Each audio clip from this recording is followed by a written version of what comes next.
Hello friends, welcome again to my YouTube channel Visa Convention. आज फिर से मैं आप सबके लिए एक और नई इन्फॉर्मेटिव वीडियो लेके आई हूँ और आज के इस वीडियो में हम डिस्कस करने वाले हैं कि अगर आप रोमानिया स्टडी वीज़ा के लिए जाते हो तो क्या एलिजिबिलिटी क्राइटेरिया होना चाहिए और प्लस में क्या क्या एडवांटेजेस आपको इससे मिल सकते हैं। तो आज की वीडियो उन स्टूडेंट्स के लिए काफ़ी ज़्यादा हेल्पफुल होने वाली है जो कि यूरोप स्टडी वीज़ा के लिए या फिर स्पेशली रोमानिया स्टडी वीज़ा के लिए प्लान कर रहे हैं। तो वीडियो शुरू करने से पहले मैं आपको थोड़ा सा बताना चाहूँगी कि रोमानिया 2007 से यूरोपियन यूनियन का पार्ट तो थी, बट अभी रिसेंटली 31 मार्च 2024 से शेंगन का पार्ट भी बन गई है। तो इसके लिए अभी रोमानिया जो भी वीज़ा इशू करेगी वो शेंगन वीज़ा होगा, फिर चाहे वो टूरिस्ट वीज़ा है या स्टडी वीज़ा है। और इसके साथ अभी एक और चीज़ मैं आपको बताना चाहूँगी कि अभी बाय लैंड करंट टाइम की अगर मैं बात करूँ तो ओपन नहीं हुआ है। बाय सी और बाय एयर ही ओपन हुआ है, but with in 2-3 months by land भी ओपन हो जाएगा। तो अब हम बात करते हैं कि अगर आप रोमानिया स्टडी वीज़ा के लिए जाते हैं तो क्या एलिजिबिलिटी क्राइटेरिया आपका होना चाहिए। तो सबसे पहले नंबर 1 पे बात करते हैं आपके एकेडमिक स्कोर। तो अगर आपने 12th की हुई है या बैचलर की हुई है या मास्टर्स की हुई है तो आपके मिनिमम 60% स्कोर होने ज़रूरी हैं। तो अगर वैसे तो जो ये एकेडमिक स्कोर है ये यूनिवर्सिटी टू यूनिवर्सिटी या कॉलेज टू कॉलेज वेरी करते हैं। हाँ, कुछ कॉलेज या यूनिवर्सिटीज़ की 70% भी रिक्वायरमेंट है, कुछ की 80% भी है, but most of the colleges की अगर मैं बात करूँ तो आपके मिनिमम 60% होने मैंडेटरी हैं। अगर आपके 55 हैं या 60 से कम है तो आपके पास बहुत ही लिमिटेड ऑप्शन होंगे। फिर हो सकता है कि उस कॉलेज की फ़ीस स्ट्रक्चर ज़्यादा हो, तो इस तरीके से आपके पास बहुत ही ज़्यादा लिमिटेड ऑप्शन बचेंगे। तो बेटर यही है कि अगर आप एडमिशन लेना चाहते हैं तो आपके मिनिमम 60% स्कोर होने ज़रूरी हैं। नंबर 2 पे हम बात करते हैं गैप की। तो अगर आपका 3 to 4 इयर्स का भी गैप है तो भी आप रोमानिया स्टडी वीज़ा के लिए अप्लाई कर सकते हैं, बट आपने उस गैप के ड्यूरिंग क्या एक्टिविटी की है तो आपको उसका कुछ ना कुछ जो पेपर है या डॉक्यूमेंट्स है वो लगाने होंगे। फॉर एग्ज़ाम्पल कुछ स्टूडेंट जॉब दिखा देते हैं या रियल में भी उन्होंने जॉब की होती है, और कुछ स्टूडेंट डिप्लोमा दिखा देते हैं कि हमने डिप्लोमा किया है। तो अगर आप ये रियल में करते हैं, रियल में आपके पास एक्सपीरियंस है या डिप्लोमा है तो इट इज़ ओके। बट अगर आप ये कहीं से बनवा रहे हैं, क्योंकि मोस्ट ऑफ द स्टूडेंट्स ये बनवाते हैं, तो आपको ये चीज़ ध्यान में रखनी है कि ये जो डॉक्यूमेंट्स आप बनवा रहे हैं ये किसी रजिस्टर्ड फर्म से ही होना चाहिए। ऐसा नहीं है कि भाई वो गवर्नमेंट के अंडर कहीं भी रजिस्टर्ड नहीं है तो वो डॉक्यूमेंट वैलिड नहीं होंगे। नंबर 3 पे हम बात करते हैं आइल्स या पीटी एग्ज़ाम यानी कि लैंग्वेज टेस्ट की। रोमानिया के लिए क्या लैंग्वेज टेस्ट की आपको ज़रूरत है? तो रोमानिया में एडमिशन लेने के लिए आपको किसी भी तरह के लैंग्वेज टेस्ट का होना ज़रूरी नहीं है। जब भी आप एडमिशन के लिए अप्लाई करोगे तो कॉलेज अपने बिहाफ पे एक जो टेस्ट है वो कंडक्ट करेगा। तो आपको उस जो टेस्ट है उसको क्लियर करना ज़रूरी होगा।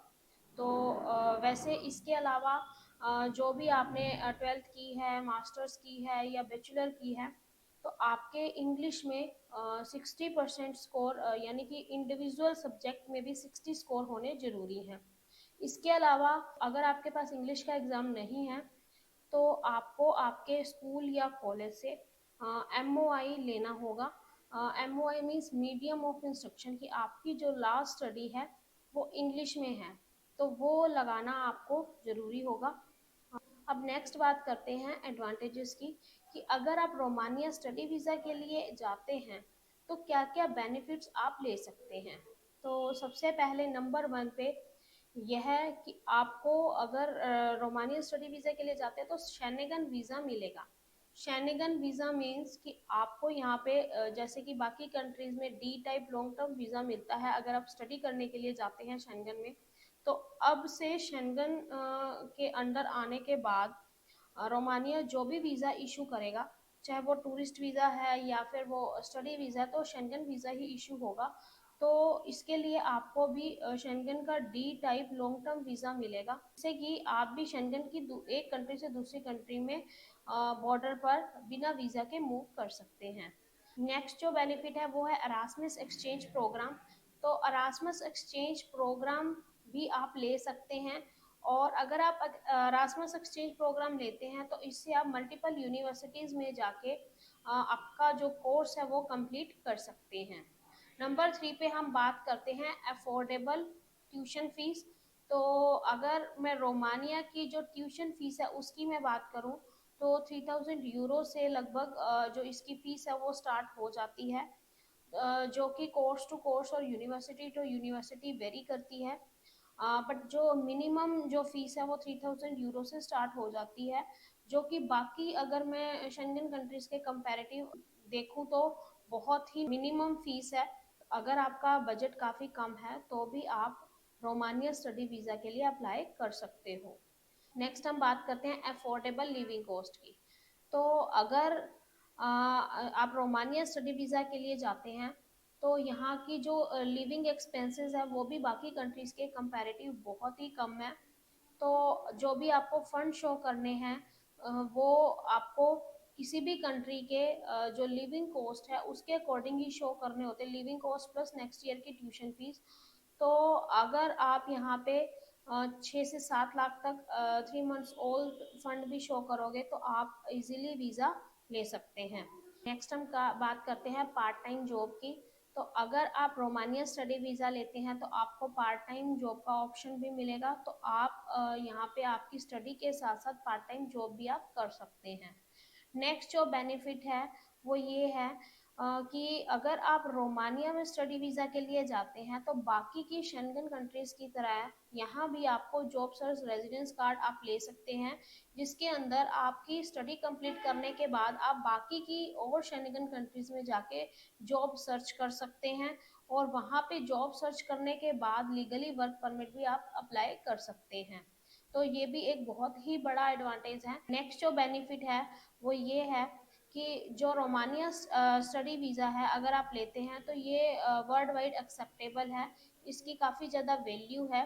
तो अगर आप रोमानिया से स्टडी कंप्लीट करते हैं तो आपकी जो स्टडी है वो हाईली वैल्यूड होगी, बाकी की शेनेगन कंट्रीज में तो होगी ही, एज वेल एज ये वर्ल्ड वाइड एक्सेप्टेबल है। नेक्स्ट हम बात करते हैं वेदर की। तो अगर आप रोमानिया स्टडी वीज़ा के लिए जाते हैं तो यहाँ का जो वेदर है वो बाकी कंट्रीज़ के कंपैरेटिव बहुत ही कंपेटिबल है। यानी कि अगर मैं बात करूँ फिनलैंड, नॉर्वे, स्वीडन इन कंट्रीज़ की, या बाकी की जो शेंगन कंट्रीज़ है तो वहाँ पे विंटर्स के टाइम बहुत ही ज़्यादा ठंड पड़ती है। तो उस टाइप से यहाँ पे उतनी ज़्यादा जो ठंड है वो नहीं पड़ती। तो वेदर काफ़ी ज़्यादा कंपेटिबल है, पोल्यूशन नहीं है और क्राइम भी बहुत ही कम है। तो अगर आप यहाँ जाते हैं तो एक तरीके से बहुत ही सेफ कंट्री है। तो स्टूडेंट्स के मन में सबसे जो पहले डाउट आता है कि कंट्री हमारे लिए सेफ है या नहीं, हम स्टडी के साथ साथ हम अपनी जॉब कर सकते हैं या नहीं। तो ये सब चीज़ें आप वहाँ पे कर सकते हैं, यानी कि पार्ट टाइम जॉब भी आपके पास अवेलेबल है वहाँ पे करने के लिए, आप कर सकते हैं। आपको वहाँ पे जाके ऐसा नहीं है कि जाते ही जॉब मिल जाएगी, तो आपको जो भी जॉब है वो देखनी पड़ेगी, सर्च करनी पड़ेगी। बट आपको आप एलिजिबल हो आपकी स्टडी के साथ साथ पार्ट टाइम जॉब करने के लिए।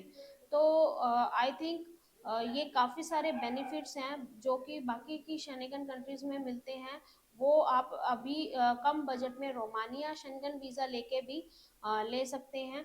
तो आई होप आपको आज की वीडियो काफ़ी ज़्यादा इंफॉर्मेटिव लगी होगी, और अगर आपको वीडियो इंफॉर्मेटिव लगी हो तो चैनल को जरूर सब्सक्राइब करें, वीडियो को लाइक करें, शेयर करें और बेल आइकन को प्रेस करें। Thank you friends.